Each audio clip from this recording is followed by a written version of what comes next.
चला आज आम्ही बनवत आहे दाल बाटी। दाल बाटीसाठी ही एक वाटी आणि अजून एक वाटी अशा 2 वाट्या गव्हाचं पीठ घेत आहे। 2 वाट्या आणि 1 वाटी गरा।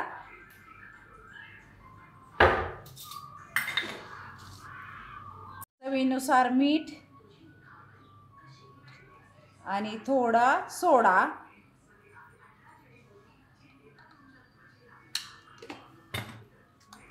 आणि ववा हातावर मॅश करून असा ववा टाकायचा।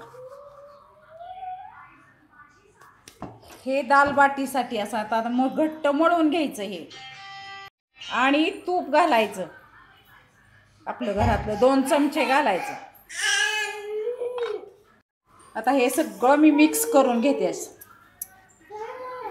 मीठ, ववा, रवा सगळं असं मिक्स करून घेते। आता ही चांगलं थोडं थोडं पाणी टाकून घट्ट मळून घेते मी।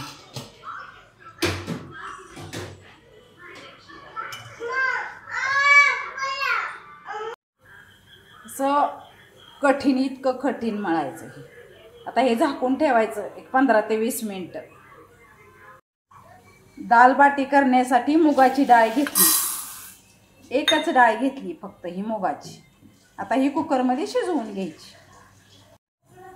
दाल बनवण्यासाठी दाल बनवण्यासाठी कढीपत्ता 7-8 कुड्या आणि तिखट आहे मिरची म्हणून एकच घेतली। आमच्या मुली खात्यात, त्यांना खूप आवडते दाल बाटी।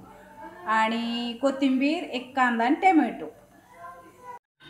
हे आहे दाल बाटीचं भांडं, ह्याच्यावरती ते बाटी बनवून ठेवायची। आता ही मी गॅसवर चढवते। हे भांडं ठेवलेलं आहे गॅसवरती। असे एवढे गोल बनवून याच्यावरती असे ठेवायचे। तर सगळे बनवून घेते मी गोल।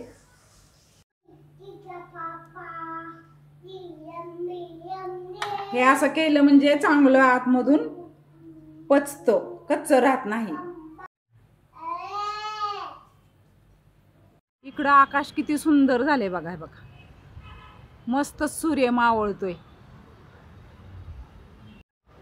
इतकं सुंदर आकाश ना, सूर्य मावळायला लागलाय। खूप सुंदर दृश्य। पक्षी उडतायत बघा, किती सुंदर दृश्य खरंच।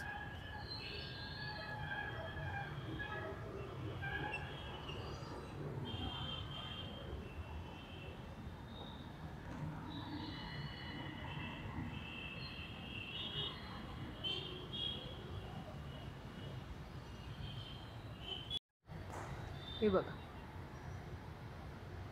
असा सुंदर किती मोठा आलाय बघा। हे बघा रेनबो इकडे यायला लागलाय अजून वरती असा।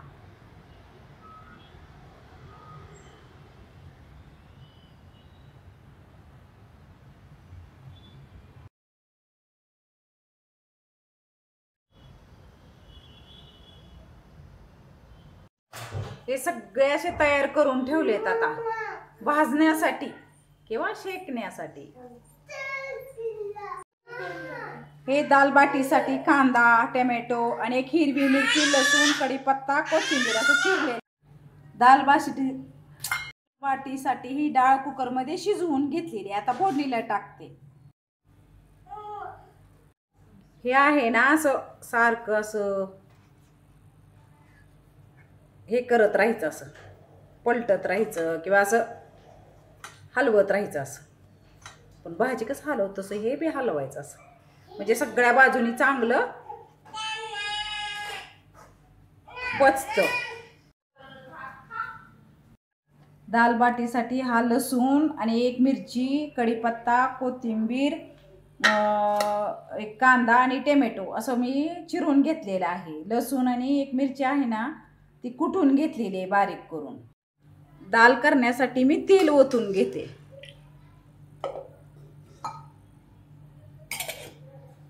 चांगलं तापून देते। आता जिरे, मोहरी, कढीपत्ता, हे चांगलं तडतडून द्यायचं. कांदा थोडासा भाजून द्यायचा.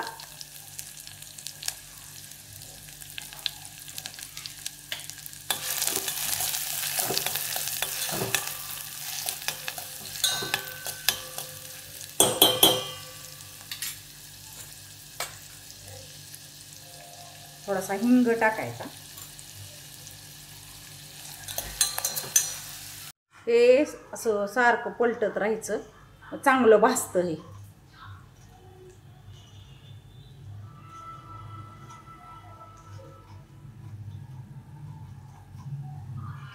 आतून कच्च राहत नाही. कांदा असा भाजून द्यायचा. थोडासा चांगला भाजलेला आहे, लालसर थोडा होऊन दिलाय. आणि आता टोमॅटो टाकते आणि लसूण आणि जे हिरवी मिरची ते सुद्धा टाकून घेते मी. चांगलं हलवून घेते. ते सुद्धा चांगलं परतून घ्यायचं.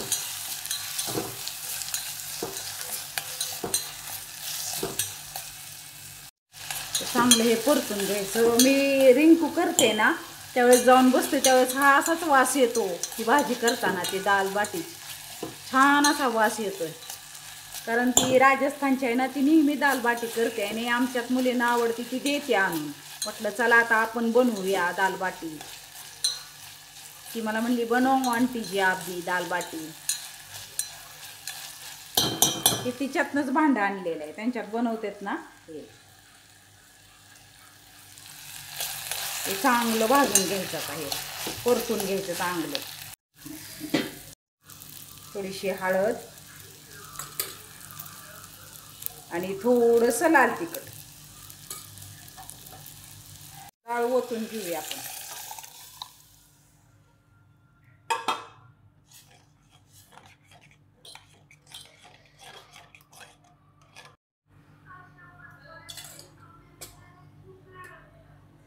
चवीनुसार मीठ आणि मस्तपैकी अशी वरून कोथिंबीर. किती सुंदर दिसते ना हिरवा आणि पिवळा कलर. शिजवून द्यायची डाळ. आता डाळ पण अशी सुंदर बघा, किती छान कलर आलाय. शिजती डाळ शिजून द्यायची. आणि हे असं सारखं सगळ्या बाजूने फिरवून घ्यायचं, म्हणजे छान शिजतं, कच्च राहत नाही.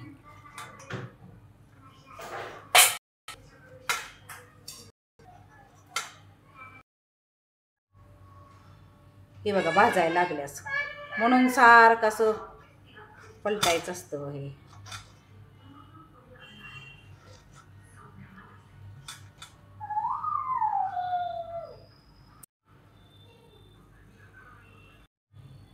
छान अशी दाल बाटी ही शिजलेलीच म्हणायचं. आता काय चांगली पचलेली आहे काय, अशी आतमधून मस्तच झालेली आहे. आता मी काढून घेते.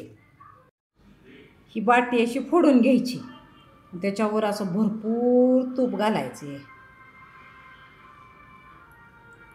त्यांच्यात भरपूर तूप घालतात. आणि हे जी बाटी केली दाल, ती दाल आहे ना त्याच्यावर अशी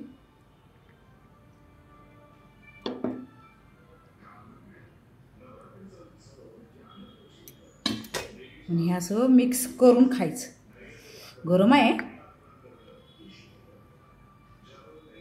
खूप छान झाले. चुरा करायचा एकदम चांगला असा.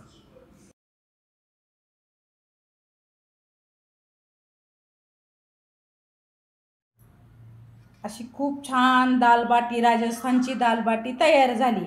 आवडली तर लाईक, शेअर, सबस्क्राईब करा.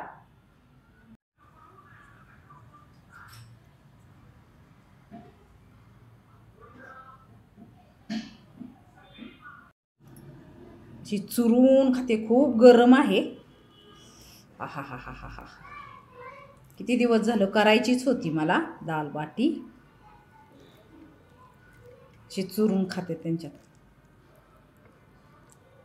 हातानंच खाते. तर